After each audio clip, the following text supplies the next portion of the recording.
번 표징을 갈릴리 가나에서 행하여 자기의 영광을 드러내시니 그의 제자들이 그를 믿게 되었다. 우리에게 주시는 하나님의 귀한 말씀입니다. 아멘. 아멘.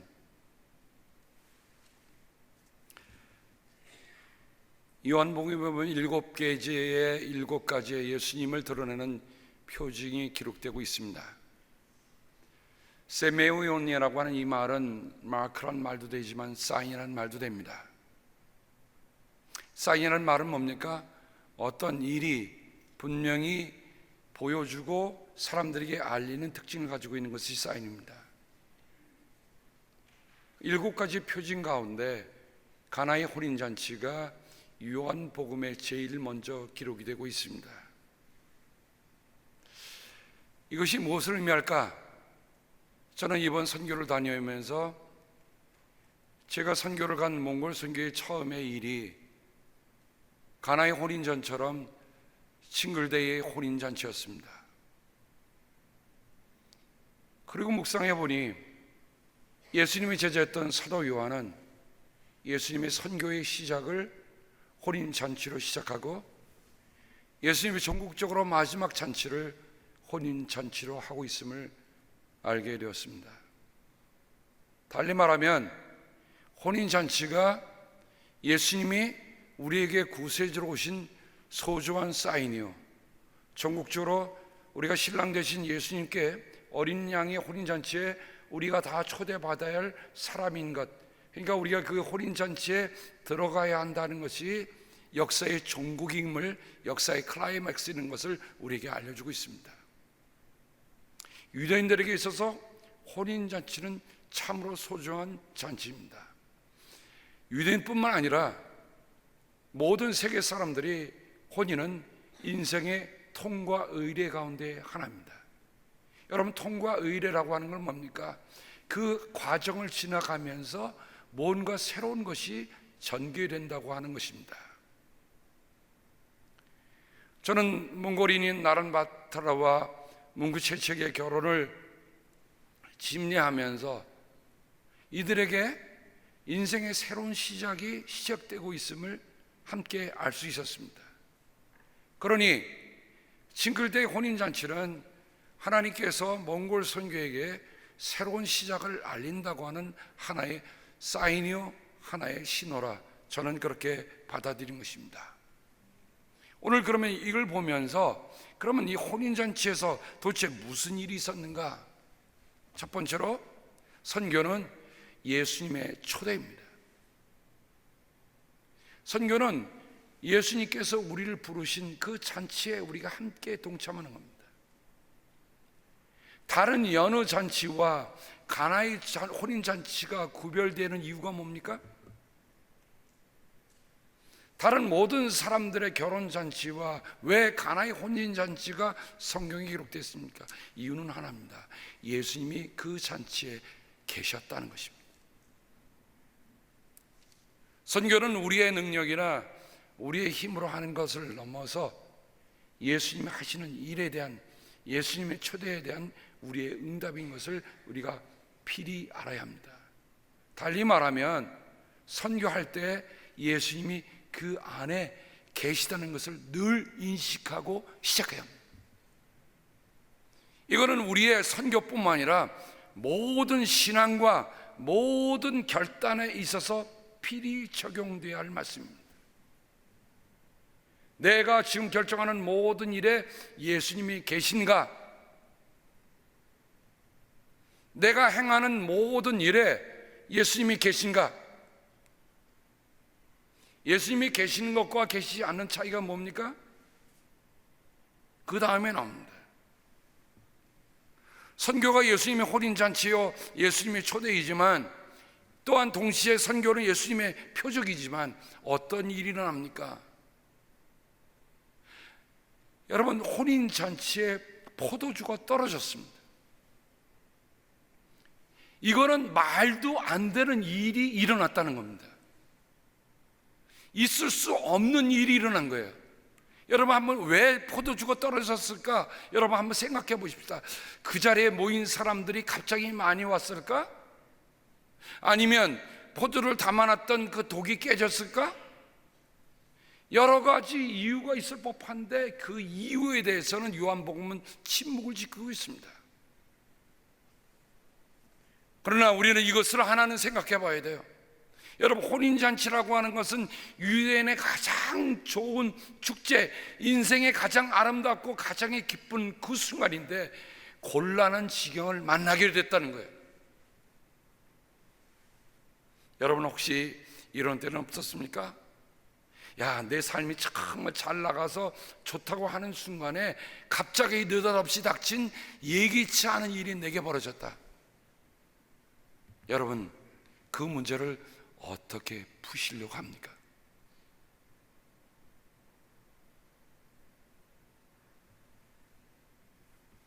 아마 이런 문제는 우리가 구체적으로 들지 않는다 할지라도 그 예를 들자면 수없이 들을 수 있을 것 같아요. 인생의 가장 좋은 순간에도 어려움은 있을 수 있습니다. 인생의 가장 축제의 순간에도 그 축제를 건드려 놓는 곤란한 지경이 있을 수 있습니다. 내가 삶에 성공을 이루고 모든 것을 다 이루었다는 그 순간에도 느닷없이 내게 닥치는 어려움이 있을 수 있습니다. 우리가 이거 인정하고 지나가십시다. 어느 누라에서 처음부터 끝까지 아무런 어려움 없이, 아무런 곤란 없이, 아무런 문제 없이 처음부터 승승장구했다, 그런 사람이 있던가요? 없습니다. 제가 아까 몽골 선교가 지금 갱년기를 맞이하고 있다, 사춘기를 맞이하고 있다 그러는데 여러분 생각해보세요. 10년 전에 그 땅을 샀을 때는 5만 게르트교를 샀을 때는 5만 달러면 샀어요. 근데 지금은 하도 울란바토르에 땅이 없고 거기가 좋은 부지니까 뭐 50만 달러에 팔아라, 100만 달러에 팔아라, 뭐 그런 얘기들이 오고 갈 정도로 가치가 갑자기 올랐습니다. 근데 문제는 그 러시안 막사가 그대로 방치되어 있어서 만약에 그 방치된 대로 내비두면 그 땅을 환수하겠다는 구청의 얘기라고 합니다. 저는 가서 그런 가슴이 아파서 거기를 막스를 들어가 보는데요, 세상에 무슨 영화에 나오는 무슨 폐허, 흉가, 거기를 들어가는 것 같아요. 같이 갔던 장로님 한 분이, 목사님 빨리 나가셔야 됩니다. 여기는 아베스토스가 성면이 날라들고 여기는 위험합니다. 나가십시다. 발을 걷는 데마다 먼지투성입니다. 알고 봤더니 거기에 건축 자재를 쌓아놓도록 창고로 또 빌려줬다는 거예요. 여러분, 10년 전에 그 게럴트에 있는 그 부지를 샀을 때 그때는 어떤 마음으로 샀을까요? 그런데 왜 10년 동안 그것은 아무런 변화 없이 방치되었을까요?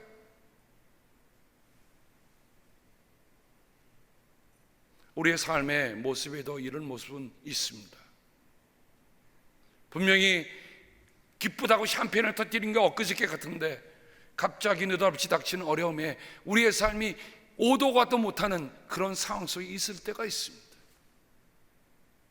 그때 어떻게 하시렵니까?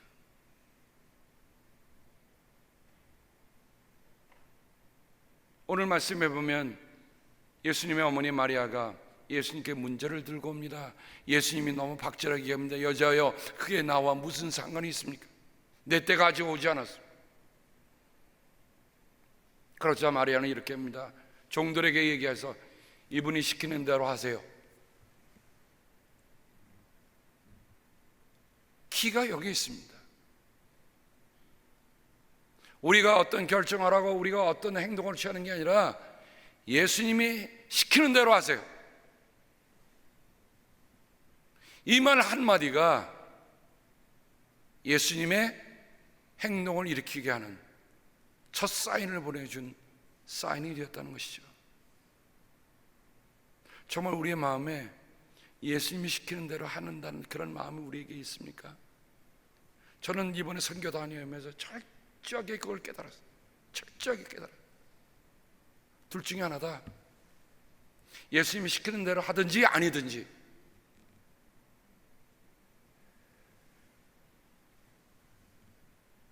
이사야서 25장에 보면 하나님께서 하나님의 산에서 베푸실 잔치를 표현하며 이렇게 얘기합니다.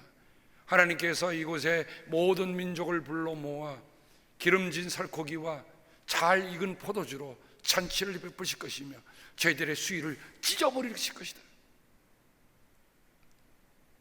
이사야서 25장은 무엇을 배경합니까? 이스라엘 백성들이 바벨론으로 포로로 끌려가서 그들에게는 아무런 희망이 없을 때 하나님께서 이사야를 통해서 미리 보여주신 예언의 말씀이에요. 하나님께서 회복하실 때는 뭐로 회복합니까? 그들의 일상적인 삶에 그들이 포로로 가서 무슨 기름진 살코기를 먹으며 무슨 잘 익은 포도주를 먹었겠습니까? 사람이 죽어가도 제대로 장례를 지르지 못하는 그들의 백성의 존재감조차도 다 상실되어서 이제는 살았다 하나 죽은 백성이다 하는 그들에게 하나님께서 잔치를 회복시켜 주신다는 메시아의 잔치, 그리고 하나님께서 수위를 찢어버리기 때문에 그들에게는 다시 생명을 회복시킨다는 이 약속이 그들에게는 엄청난 약속으로 다가올 것입니다. 그런데 그 약속이 어디에서 이루어집니까? 바로 요한복음 2장에서 이루어지고 있는 거예요.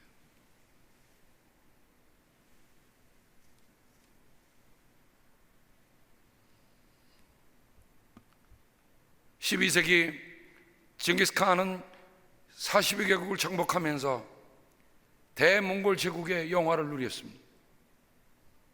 그의 아들 네신가가 또 나누어서 역시 아버지의 뒤를 이어서 하는데 그것도 얼마 못 가서 결국 다 분열되고 지금 몽골은 300만, 디아스포라가 1000만이라고 그래요. 그것도 남쪽에는 고비사무이 가로지른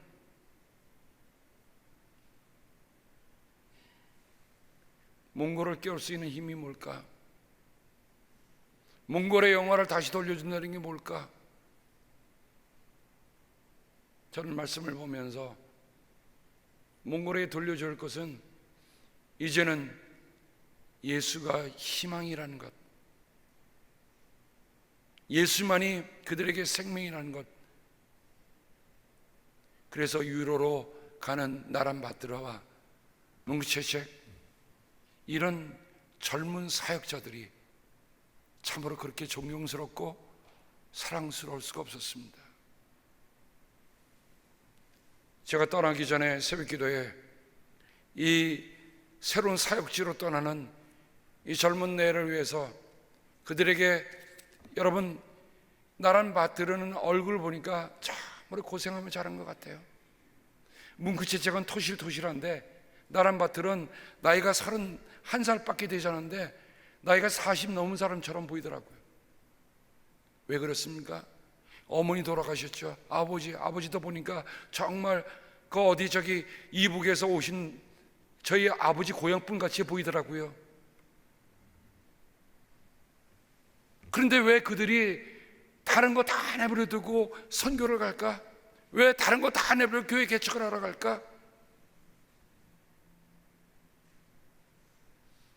다른 사람들은 다 울란바토르로 살겠다고 그러는데 왜 그들은 다시 시골로 갈까?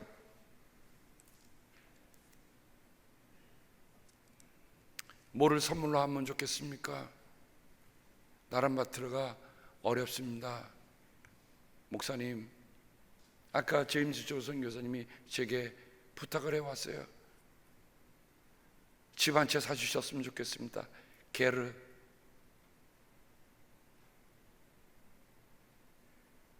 새벽 기도에 저는 마음이 뜨거워서 그 말씀을 전했는데 말씀을 전하자마자 끝나고 나가는 어떤 한 분이 제게 와서 손을 붙잡으면서 저는 그분의 눈에서 눈물을 봤어요. 목사님, 알리지 마시고 이거 제가 하겠습니다. 제가 이런 이야기를 들자면 사례가 많습니다. 여러분, 샌디에고 교회가 자기 교회를 사겠다고 바쁜 그 와중에 몽골에 한 번도 가보지 않은 성도가 목사님이 그쪽 교회 단바교회를 줘야 됩니다 라고 했을 때, 여러분, $50,000 작은 거 아닙니다.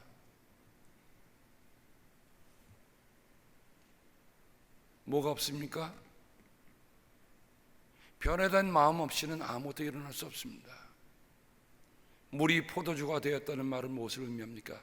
변화입니다. 변화되지 않으면 아무런 쓸모가 없습니다.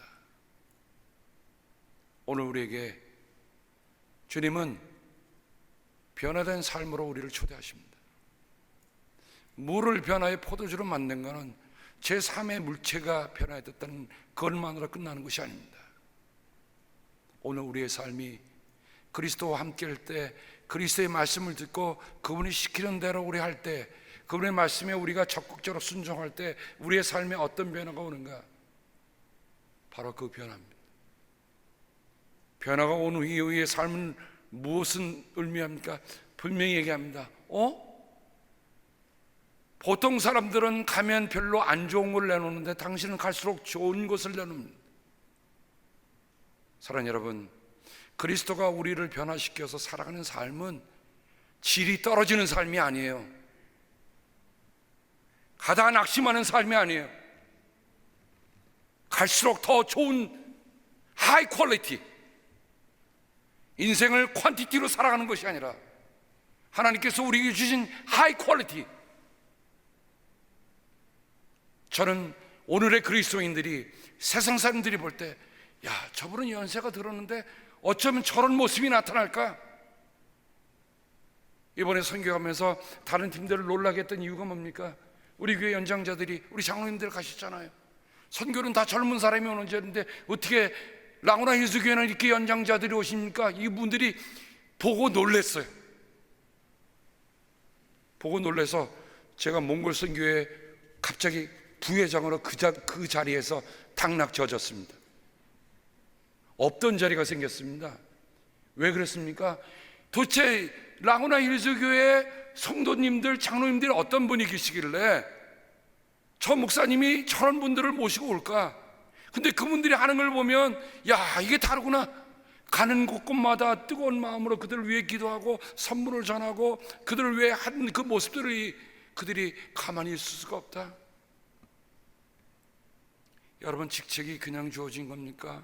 아니에요. 저는 원래 직책을 맡으면 그 직책에는 그에 상응하는 책임이 있다고 봅니다. 저는 이제 우리가 장로님, 권사님, 지사님들을 세웠지만 그거에는 그에 감당할 만한 책무가 있습니다. 같이 하십시다. 저는 몽골 선교회 부회장 된 것을 기쁨으로 수락했어요. 왜냐하면 우리가 이곳을, 몽골 선교를 앞으로 지속적으로 해나가나 본다면 나는 그만큼 책임지겠습니다. 제가 여러분에게 선교 보고를 앞으로 수시로 할 때마다 우리 함께 책임을 져가며, 정말 몽골이 지금 물조차도 구하기 어려운 곳입니다. 여러분, 폐탄광에서 나오는 그 물들이 다 폐수가 되고 폐수가 스며들어서 지금 사람들이 살기가 참 어려운 곳이에요. 저는 그런 곳인 줄 몰랐어요. 근데 와서 그것을 조사하기 시작했습니다. 우리가 하는 작은 일들이지만 작은 일들 통해서 몽골의 영혼들을 깨운다고 한다면 주님께서 훗날 우리에게 이렇게 칭찬하실 것 같아요. 내가 작은 자에게 한 것 하나가 내게 한 것이다. 그렇죠? 작은 자 하나에게 내게 한 것이다. 여러분에게 대접할 수 있는 사람들 대접하는 것도 중요하겠지만 나에게 대접할 수 없는 사람들, 저는 그 유가자 내놓는 그 몽골인들을 보면서 저들이 없는 가운데서도 선교팀이 왔다고 그걸 준비한 손길을 보며 참 마음이 뜨거웠어요. 그 아이들을 1년 동안 1년에 한 번 목욕할까 말까 하는 그 아이를 끌어안고 그냥 얼굴 보이며 끌어안으시는 우리 권사님들 사진 제가 다 미처 다 보여드리지 못했지만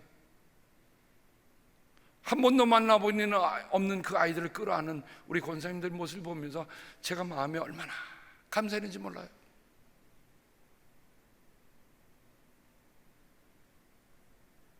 물이 변해 포도주 되는 것보다 더 놀라운 것은 맹물 같은 내 인생이 예수님 때문에 맛깔나고 빛깔나는 인생이 되었다.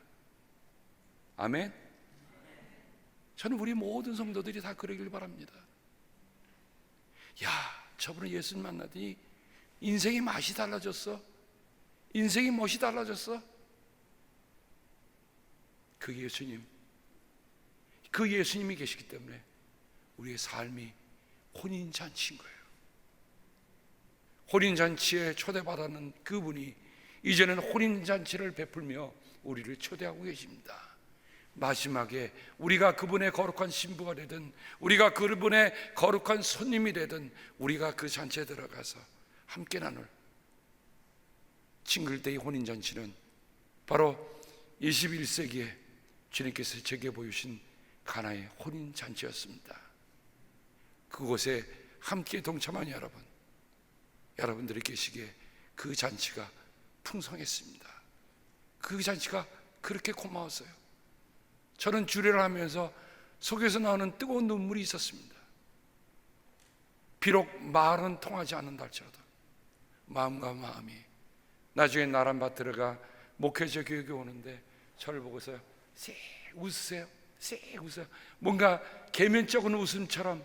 근데 둘째 날 또 교육 오는데요, 더 밝은 웃음으로 저를 보고 웃는 모습을 보면서 순박한 그 웃음 속에 앞으로 그 웃음을 통해 그리스도에게 다가올 영혼들이, 유로라는 3,500명이 정말 그 마을 전체가 예수 마을이 되게 하는 일들이 바로 그 영혼을 통해서 시작하셨다. 주님이 시작하신 일에 우리가 함께 보며 함께 걸어가는 우리를 모두 되기를 주님의 이름으로 당부합니다. 기도하겠습니다. 하나님, 어찌 그 많은 얘기를 다 담아서 얘기할 수 있겠습니까마는, 주님, 그저 우리의 삶에 주님이 주인이 되어주시고 주님이 우리의 삶을 변화시키는 그 주인이 되어주시기를 간절히 기도하고 합니다. 그저 주님이 시키시는 대로 살겠습니다 하오니 주여, 맹물 같은 나도 변화되어 이 세상에 맛을 주는 인생이 되게 도와주시옵소서. 예수님의 이름으로 간절히 기도합니다. 아멘.